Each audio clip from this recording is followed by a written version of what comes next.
तो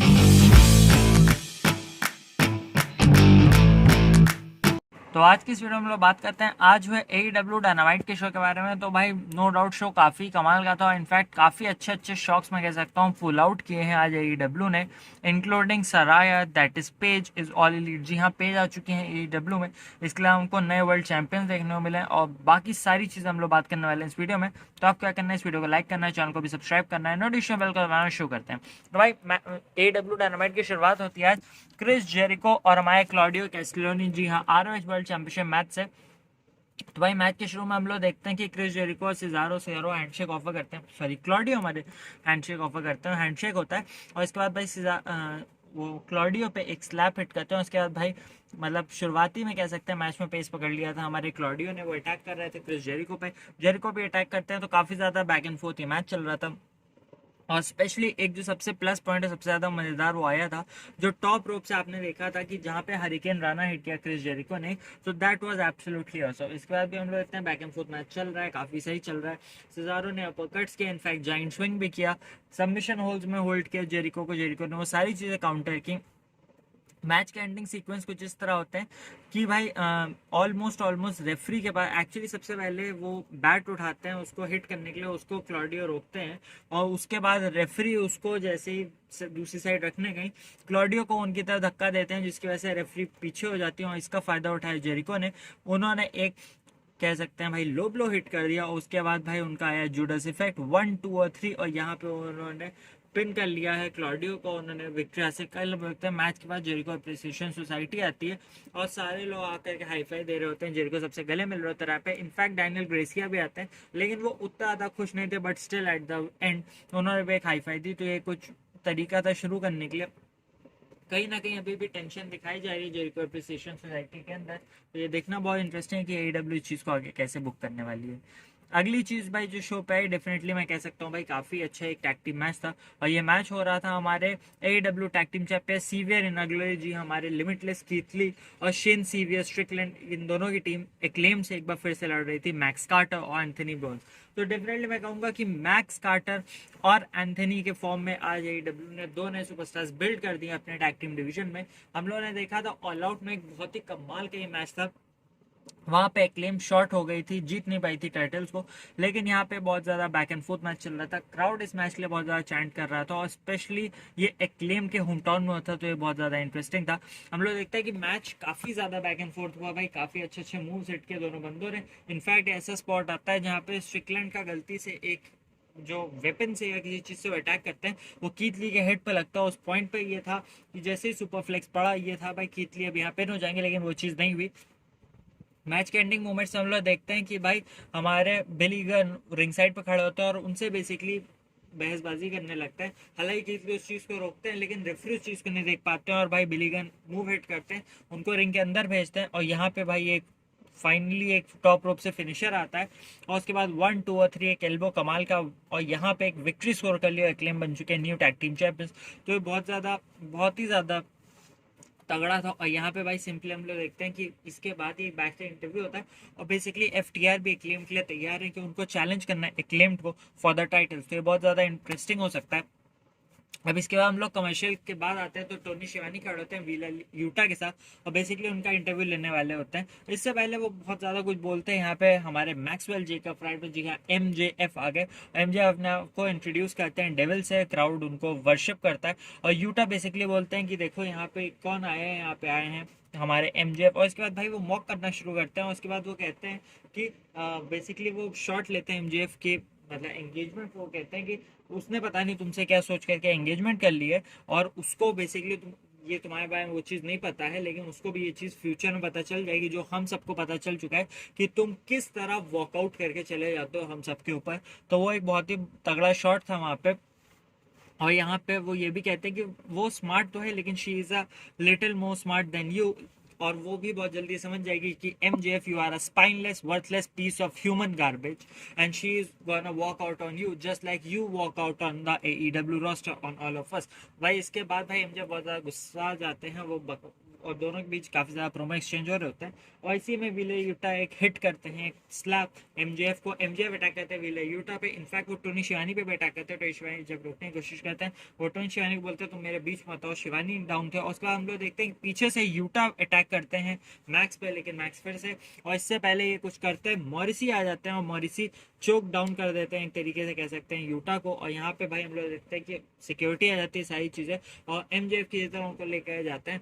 तो डेफिनेटली बहुत ज़्यादा इंटरेस्टिंग है भाई। एक जॉइंट गया, वार्डलो गया एमजेएफ के पास से, तो क्या मॉरिसी अब उनके अगले जॉइंट बनने वाले हैं। तो ये बहुत ज़्यादा इंटरेस्टिंग है, बट डेफिनेटली ये सेगमेंट काफ़ी ज़्यादा इंटरेस्टिंग था। अगली चीज आती है भाई ऑरेंज कैसिडी और पैक का match for the AEW all Atlantic championship.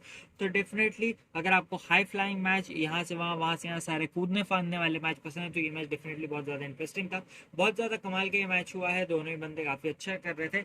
और इनफैक्ट इस पूरे मैच की स्टोरी ये थी कि जितने बार भी पैक टॉप रोप पे जाए थे मूव हिट करने के लिए, ऑरेंज कैसिडी किसी ना किसी तरह रोल आउट करके दूसरी तरफ हो जा रहे थे। इनफैक्ट जब एक बार वो रोल आउट होकर दूसरी तरफ नहीं जा पाते हैं, तो अपने लेग्स को ऊपर कर देते हैं और पैक को कहते हैं आओ कूदो। तो वो काफ़ी ज़्यादा इंटरेस्टिंग हम लोग देखते हैं कि भाई वो ऑरेंज पंच हिट करते हैं और डीडीटीज हिट करते हैं, सब कुछ करते हैं, बट वो सारी चीज़ें कुछ भी हो नहीं पा रही थी। और यहाँ पे भाई पैक की तरह बच जाते हैं।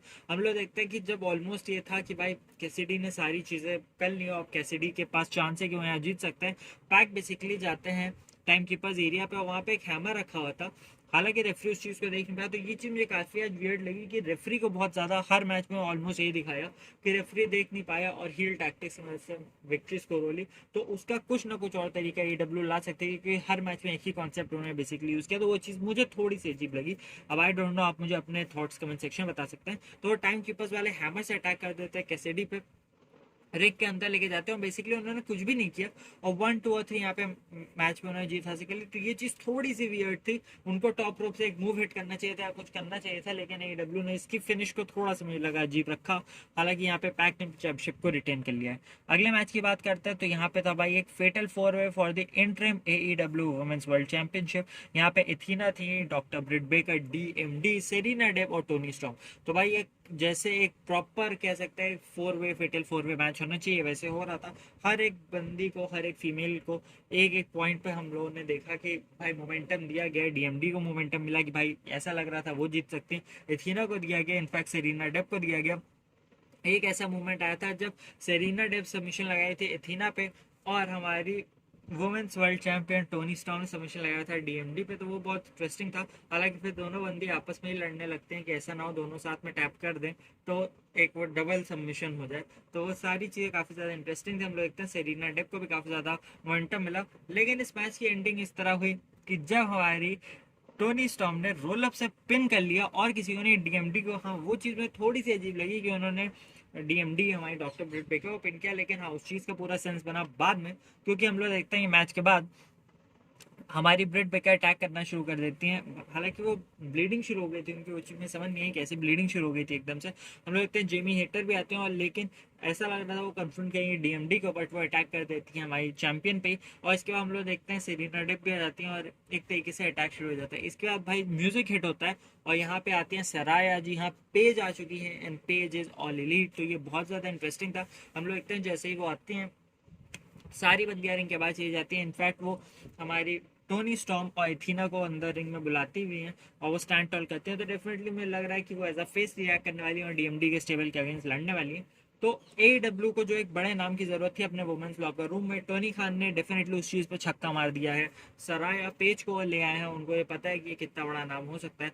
इंटरेस्टिंग ये बहुत है कि सराया एक्चुअली पेज को कब धीरे धीरे विक्ट्रीज देकर के कब पहुंचाया जाएगा वर्ल्ड चैंपियनशिप के फील्ड में, और जब वो बनेंगी वुमेन्स वर्ल्ड चैंपियन, तो क्या वो लड़ने वाली हैं सॉरी टोनी स्टॉर्म से, या वो जब थंडर रोजा वापस आएंगी तो थंडर रोजा लड़ेंगे। तो वो काफ़ी ज़्यादा इंटरेस्टिंग चीज़ होने वाली है।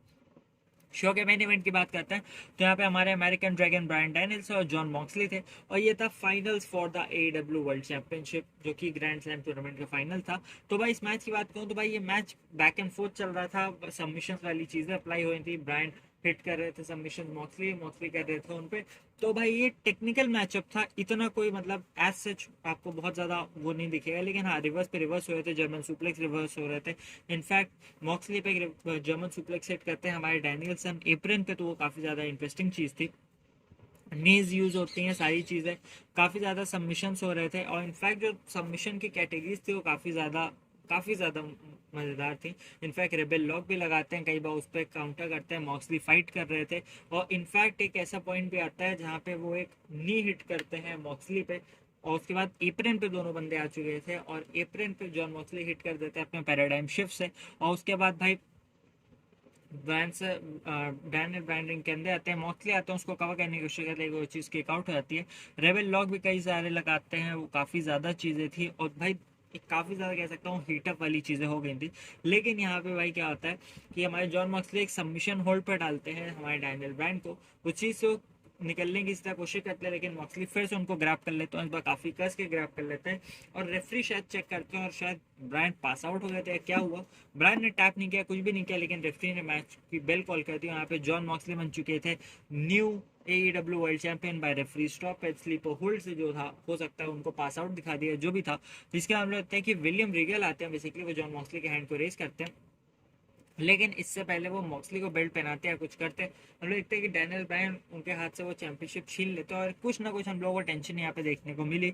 हालांकि विलियम रीगल शायद ब्रांड को बोल भी रहे थे कि यहाँ पे तुम ये सब कुछ मत करो क्योंकि वो डिजर्विंग है और उसने यहाँ पे उस चीज़ को जीता है। बट स्टिल वो एक टेंशन मुझे लग रहा है कहीं ना कहीं यहाँ पे आ चुकी है ब्लैकपुल कॉम्पैक्ट कम में। तो डेफिनेटली ये था AEW डायनामाइट का रिव्यू। काफ़ी टाइम बाद मैंने पूरे शो को देखा और एंजॉय भी किया। तो आप मुझे अपने रिव्यूज़ कमेंट सेक्शन में डेफिनेटली दे सकते हो। 5 स्टार में से आप आज के शो को कितने स्टार देना पसंद है वो भी आप मुझे बताइए। And thank you so much for watching this video.